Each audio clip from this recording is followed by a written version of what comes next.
For the most part, it's over the course of the whole project, it's about 60–70% sound design. And then somewhere where we're about 2/3 through, we'll start shifting into voice recording. So I'll start bringing in local actors if I can, or sending out casting scripts to other casting agencies. And the last third of the project, I sort of switch into voice recording mode. This is the currently unedited session from Max von Sydow, recorded in Paris just a few weeks back. He was cast to be the voice of Esbern. He used to be a member of the Blades. I suppose he still is a member of the Blades, and he's been in hiding ever since. And this is kind of a little bit of a soliloquy that he's reading to himself if the player encounters him. I used to dream of it. In the dream I was standing someplace high up, a tower or a mountain.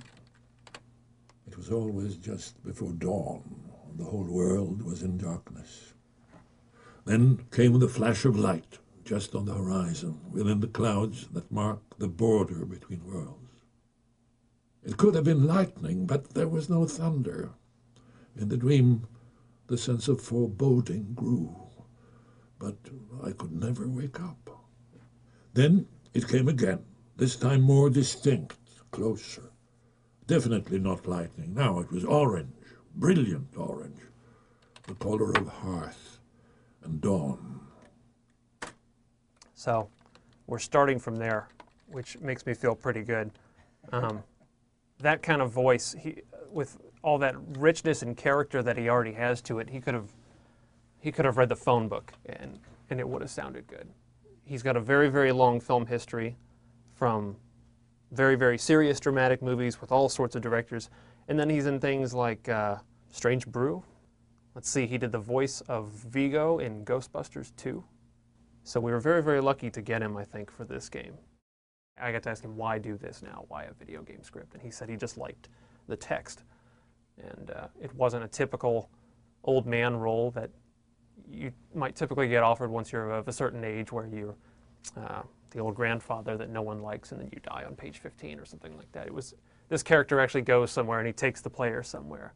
And he's very knowledgeable about the subjects the player encounters and trying to figure out what it means to be Dragonborn. He had a lot of fun reading it. He enjoyed reading all the fighting and dying stuff at the end too, which every character does in our game, since everything can, the player can do anything at any time.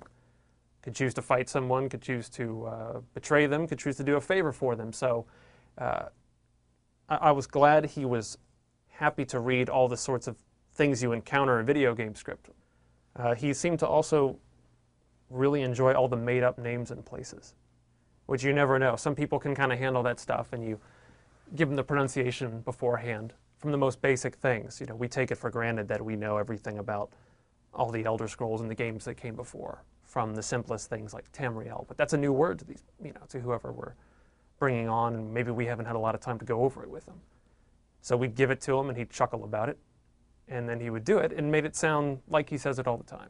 The main thing I told him was that it's going to be the fundamental difference between reading for a game and reading for a film, is that this is going to be out of order, fundamentally. You know, what did someone respond to me here? Well, it depends. And so you kind of just throw someone a football in one direction and they run with it. Then we back up and we do it again, and now I throw it this way.